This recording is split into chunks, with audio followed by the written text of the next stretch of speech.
Welcome back to the Oxendine Law Podcast. Look, if you're considering divorce, chances are you have a lot of questions. So today we're going to be covering the top questions that we get asked most repeatedly when somebody comes in for a consultation and is ready to start the divorce process. Such as, let me just give you some teasers here. How much is this going to cost? Who gets the house? What about the kids? Am I going to lose everything? Today we're going to cover all of that and more. So let's kind of start with questions. I'm going to blend these together because they're kind of similarly situated, Christine. Let's call this questions 1 through 3. And that is, how long is it going to take? How much is it going to cost? And do I need an attorney? Can we fairly lump those in 1 through 3 into one group? Sure, yes. Well, the third one is absolutely yes. And that is not because me advocating for just Oxendine law, like hire us. That is, you don't make major decisions without some kind of assistance. When you bought your house, did you just go driving around and start knocking on doors and say, y'all willing to sell? No, you have a realtor, right? If you feel ill, you don't just go to a pharmacy and say, like, pick up things from the shelf and start buying them and tasting them and trying them, right? You talk to a doctor, you talk to the expert. Why, with the largest decision in your life, would you decide, I don't need an expert for this one? It's like doing surgery on yourself. This is like just buying a home that you didn't have any inspection on or a realtor to help you determine what school district you're in. I mean, you have no problem obtaining experts for anything else. So why do people question it when it comes to one of the largest decisions in your entire life? Wow, that was really good. Thanks, friend. I love the way you did that. I've thought about that before. I don't know if I've quite put it that way, but I completely agree with everything you said. I would add that keep in mind, it's hard to advocate for yourself on emotional issues. Sure, yeah. And depending on how your case goes, even if you're having settlement discussions, you're kind of negotiating somewhat blind because you are negotiating from a source of emotions. This is your life, your kids, your money, your assets. And so can you really make good, objective business decisions without the help of an expert and expert advice? People who have been doing this, representing clients for decades? That's tough. Right. Now, take that a step further. Let's say you're in court. You can't settle your case. You're in court. You're standing in front of a judge or even a jury, because we can have jury trials in Georgia. And you're expected to know what a judge wants to hear, what a jury wants to hear, have all the documents that are required for court prepared the proper way, exhibits tendered and submitted the way they need to be tendered. And then on top of that, be able to effectively and not overly emotionally state your case. Right. It's tough. So yes, if you can afford it, you should and could and shall and need to hire an attorney, even if that means borrowing money from friends or family members. There may be a way to get some of that back and get them repaid by the end of the case. You need to do whatever you can to get an attorney advocating for you on your side. So that's the answer to that. Then we get, Christine, how long is it going to take and how much is it going to cost? Right. Two of the biggest variables. The first thing that we're going to say is it depends. And that is the truth. There are so many factors that go into it. I could say primary factor that goes into it is the cooperativeness of yourself and your spouse. Whether you are like, this is the hill I'll die on, or whether your spouse is like, this is the hill I'll die on. If there's something that you're just not budgeable about, if they are chasing something that doesn't exist, if it's the client who's like, we have to have more money than this, there has to be more, or just, he's shady, I know he's hiding something. Okay, what do you think he's hiding? Something. He's a shady guy. He's hiding something. There's no way he's just being honest. He's never been honest. He's never been honest about anything in our whole marriage. There's no way he's being honest about this. Things like that, will drag it out. But also who your spouse hires as their attorney will be a contributing factor. Whether they are a true family law expert, whether they got somebody who does primarily criminal but's doing them a favor. How many times do we see the guy that does bankruptcy law, but we go to church together, so he'll try it out for a while. So those are contributing factors. And then just honestly, the complexity of the facts in your case obviously is going to be a contributing factor. Yeah, I mean, obviously, if you have complex issues in your case, we've got high assets or complex assets. We've got a marital business at stake. We have assets that have a premarital component and a marital component, or it's a case where you legitimately have a custody dispute. Both parties want custody. Then those cases are going to take longer. They're going to cost more money. The best way I think I could summarize this if I was doing it quickly is to say at the end of the day, the case will be quick and it'll be cheaper if you and your spouse are on the same page and can work together towards reaching an amicable agreement. If you can't agree on whether the sky's blue or red, you can't agree on what the assets are and what they're worth, and y'all can't compromise on custody and parenting time, it's going to take longer, it's going to cost more money. Sure. And then we're talking about first consultations here. How many times have you had a client sit across from you and say, Jarrod, get ready. He'll never agree to anything. That's just who he is. That's how he is. He's not going to agree to anything. We could offer him 100% of the estate. I walk away and I pay him money that I borrowed, and he's still not going to settle because that's who he is. And what happens? We settle. Usually those take about 2 months. And they're settled. Why? Because that person's getting good advice too. So do not, if you're in your initial consultation and Jarrod and I are talking to you about, all right, here's what we're going to do. We're going to, sit down with you. We're going to determine what we think the marital estate is. Step one is we're probably going to go ahead and schedule a mediation. Let's get to the table, see how far apart we are. Let's see. Oh, don't do that. Don't bother. Don't bother. He'll never settle. Trust us. I'd say over 85% of our cases end in some form of settlement. Christine's on point today, y'all. I'm still hearkening back. It's got this mental picture in my mind when we were talking about whether or not you should hire an attorney. I've got this mental picture in my mind based on what you said, Christine, of this guy. I don't know why it's a guy and not a girl. He's in the medicine aisle. He's in the medicine aisle at the pharmacy, just opening up all this random medicine, tasting it to see what works. Yeah, take this one, take this one, take this one. That was a great illustration. I don't think I'll ever forget that. It was really good. All right, so that brings us to questions 4 through 6. And these are grouped together because they are financial driven, right? Who gets the house? What happens to retirement, and will I have to pay alimony? Common questions we get? Yes, absolutely. I'd say that's sort of the primary analysis when it comes to people's finances. Common in every case are those things, that somebody owns a house or rents a house. There's money somewhere, some way, and everybody hears the word divorce, they think alimony. Am I owed it, or do I have to pay it? Right, and so, let's kind of flesh that out a little bit. We could spend probably an hour on these topics, so we're not going to do that. But just to give you for your initial consult, yeah, right? Questions for your initial consult. But keep in mind on the house, right?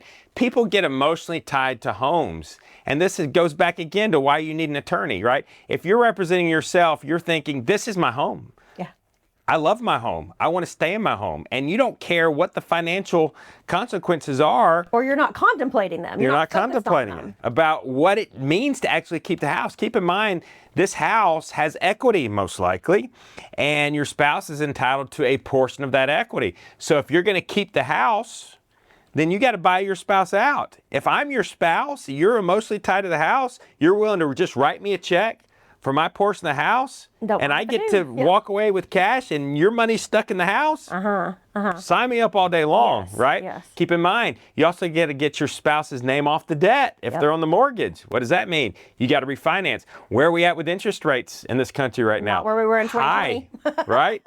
So now you're bending over backwards to have a lot of your settlement and your divorce tied up in a house. Your spouse gets a check, they're skipping and jumping down the hallway, and your payment's more, right? Because you had to refinance. So keep those things in mind when you're trying to decide who gets the house. The quick answer to that question is who gets the house. If you don't want to keep it, or your spouse don't want to keep it, or neither one of you can keep it, then it's going to be sold. That's what happens to the house. So if nobody's keeping it and buying the other person out, then it would be sold, and then those proceeds would be divided. As far as retirement's concerned, retirement that's accumulated during the marriage is marital. So it's subject to being divided. Doesn't matter if it's in your name or your spouse's name. Sometimes that is a huge sticking point. We have people in our office for a consultation that says, huh? What? But he's never saved $1. I've been saving for 12 years. I put all my extra money into my 401k. He spends 100% of his. And he's nothing to show for it, by the way. He just spends. So you're telling me I owe him half of my 401k? Yes, I'm telling you. Yeah. You owe him half your 401k. This is my retirement. They're not entitled to any of it. No, both parties have a claim to any marital monies that are accumulated during the marriage, and that includes retirement. Now, the good news is you may be the spouse that doesn't have any retirement in your name. Or maybe you just have never had access to the finances. Well, now you will. Yep. You will have some retirement and you'll have access to the finances. So just know that retirement, regardless of whose name it's in, is on the table, and that includes pension benefits. Keep that in mind. That's always a sticking point in some of our cases, with these pension benefits that pay out a monthly amount. Again, we've done other podcasts on how those are valued, but just keep in mind, those are valued. The value of that's not necessarily just the monthly benefit. That can be converted to a present day lump sum cash value, right? If this person's receiving $2,500 per month the rest of their life, what is that worth today? And that's what we do. And let's say that's worth $900,000. Well, if that person's keeping their pension, then they owe you another asset that arguably is at least equal to $900,000. So you've got to make sure that all of that is assessed accordingly. But again, quick answer, it's marital, it's subject to division. And then alimony, Christine, do I have to pay alimony? Right. Get that question a lot. So I always give these two examples because these are two real life cases that I've personally had. And I give them to most clients when they're really trying to struggle with the concept of alimony and who has to pay and how. I once had a client who made $800,000 a year. That was his salary, $800,000 a year. His wife never worked. She made $0 per year for the entirety of their well over 20-year marriage. He did not have to pay alimony. He makes $800,000, she makes none. Didn't have to pay alimony. Why? Because their marital estate exceeded far over $4 million. So when we divided it out, it's really hard for her to argue, I have to have his monthly support to survive. Ma'am, you're walking away with $2.6 million in liquid assets. It's real hard to say, I just can't survive. I won't be able to pay my bills, right? So in that case, despite the huge disparity in income and his just crazy large salary, no alimony. I also had a case where a gentleman made $65,000 a year. That was it.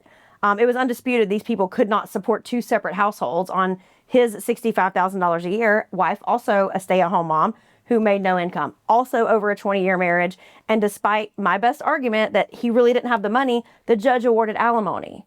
Yes, it was a small amount, but it didn't matter. The point is, that's the marital money that's there and it has to be shared. So those are just two very extreme examples that I've seen in real life to show you that it depends. Like I said before, the answer is it depends. So you're going to look at the payor's ability to pay and the recipient's need. And Jarrod and I are responsible for arguing to the court that both exist. The payor has the ability to pay and the recipient has a need, not a want, but a need to have financial support. That's how alimony is determined. Yeah, and it really does depend. And that's where it helps, honestly, guys, to have an experienced attorney in your corner that knows how to make creative arguments and knows how to maybe turn situations where it is an alimony case to where it's not an alimony case. Or situations where it's not an alimony case to be an alimony case. And I could tell you stories too. I'll just give you a couple examples just to kind of keep this conversation going. I've had cases where the estate wasn't millions of dollars and the other party wasn't going to get millions of dollars, and my client made a lot of money and it otherwise would have been an alimony case, but instead of paying a monthly amount over a long period of time, we paid a lump sum amount. So he took a portion of his share of the proceeds from the sale of the house. He said, you know what? I don't want to have this obligation over my back for the next several years. I'm just going to pay her up front. And guess what? Why that was good for him? It was good for both of them, really. Good for her because she didn't have to wait on her money. Mm-hmm. So she got a lump sum paid up front. Good for him because he paid a lot less money than what he would have paid over time. Huge discount for that. You get a huge discount for paying up front, or at least you should. Mm-hmm. So if you're paying, let me just give you an example, $2,500, and these are just rough examples, $2,500 per month. That's $30,000 per year. And if you pay that for 5 years, that is $150,000, right? So you pay $150,000 over a 5-year period. But what if you could pay $75,000 up front and not have the obligation? You've just saved yourself $75,000. Right. And for the recipient, you would have had to wait 5 years to get that money and hope that he pays it. Hope he pays it on time. Hope he doesn't die. I mean, not to be morbid, but, hope he doesn't become unemployable. Alimony's modifiable. So you're guaranteed without a doubt that money up front, and you can use it all right now. There are other tricks of the trade, but just keep in mind, will you pay alimony or will I receive alimony? It really depends. And you got to know how to make those creative arguments. All right, that brings us to the last grouping of questions, Christine. We're going to lump these in. Questions 7 through 10 are going to be lumped in. And these are as follows. What happens with custody? Can my spouse take the kids Should I move out, which is a big one. That's always a big one. And what should I do right now? So these are, each one of these topics, again, y'all, we could talk about Its own hours. episode, right? yeah. It really could be. But we're going to do our best to dissect these and give you some discussion and some examples. I'll start with, should I move out? Okay. Because that's a big one. If you don't have kids, What's your answer? It depends. yeah, it depends. It depends. And it really depends whether you have kids or not have kids. But let's start with the situation where you don't have kids. Yep. You don't have kids. If you can afford to move out, then you can move out, right? Or if you have somebody you can stay with. That's right. There's Yeah. no harm. You're not giving up your claim to the equity in the house by moving Correct. out. You're not putting yourself in a less powerful position. You're just basically moving out to get peace of mind and sanity and independent. Yes. And that's okay. So I would say no kids. If you can afford to move out, you absolutely can move out. Nothing Yeah. says you have to stay. I do want to say, if you are the person who has always historically paid the mortgage, you can't just move out and be like, sorry, you want to stay, that's your house. We got to jump through some legal hoops till we get that done. So when we're talking about payment, keep your payments the same. Whoever's done whatever, nobody can change it. Now, if you've always only paid half and your spouse just quits paying their half, let us know. So payment is different than possession, just know that. But as far as just like occupying the house, sleeping there, moving out, yeah, if you can afford your own place without changing what you've historically contributed to the marital residence, or if you got a buddy you can crash with, if your parents are in town, if you've got a sibling that you can stay with and you just want to not be in that environment, go. Just go. Like, get yourself that immediate peace of mind. Absolutely go. You are not abandoning your interests. I hear the word abandonment all the time. Like, well, my spouse told me it'd be abandonment if I move out. No, as long as you're paying what you've been paying, and you aren't just taking everything with you, like just emptying the house. You don't, while she's at work, show up with a U-Haul and put all the contents in it and disappear with them. But if you're just staying somewhere else, 100% get out if you can. Now, what if you have kids? Makes it a little more complicated. Same story, but don't leave without the kids. That's it. That's the quick answer. Done. Now I'm going to give y'all more than that. So let's say you've historically been the primary caretaker. So you're the parent that has gotten the children up in the morning, got them to school, pick them up from school, taking them to their activities, doctor's appointments, all the stuff. If you're a parent, you know all the stuff that goes into it. I don't have to tell you. And then you move out and you leave the kids behind. Keep in mind, until you get a court order in place, either by agreement or hearing in front of a judge, there's no rules in place on custody and parenting time. So if you move out and leave the kids behind, you may now have difficulty accessing your kids and being that historical primary caretaker. There may be races to the schoolhouse to see who can pick the kids up first. You want to avoid that. That breeds argument, right? And let's say you move out for a long period of time before you file for divorce.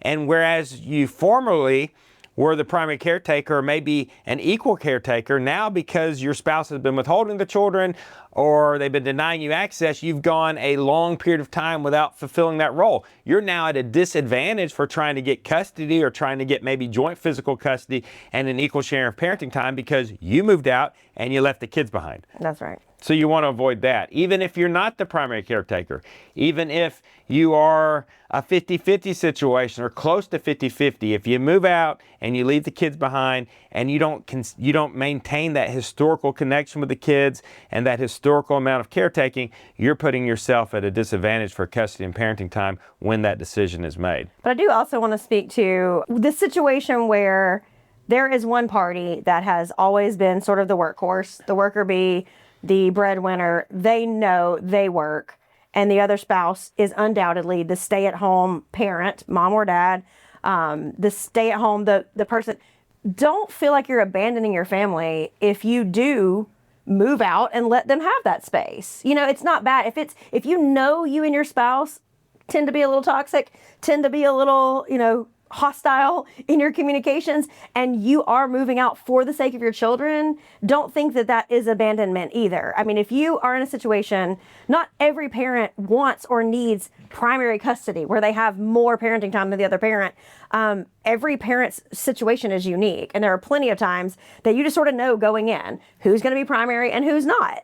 And that's okay. If you are the non-custodial parent and you are fine in that role, your support to them is quality time, not quantity time. And you know that holidays, weekends, and summers, I am going to be doing everything with them. But yeah, they're probably going to spend the night at the other parent's house more nights during the week. And I'm okay with that because I know I have a strong bond with my children. I know my children love me, and I know my children know I love them. And I can completely accept a role where I get 30% of the quantity time because 100% of my 30 is quality time.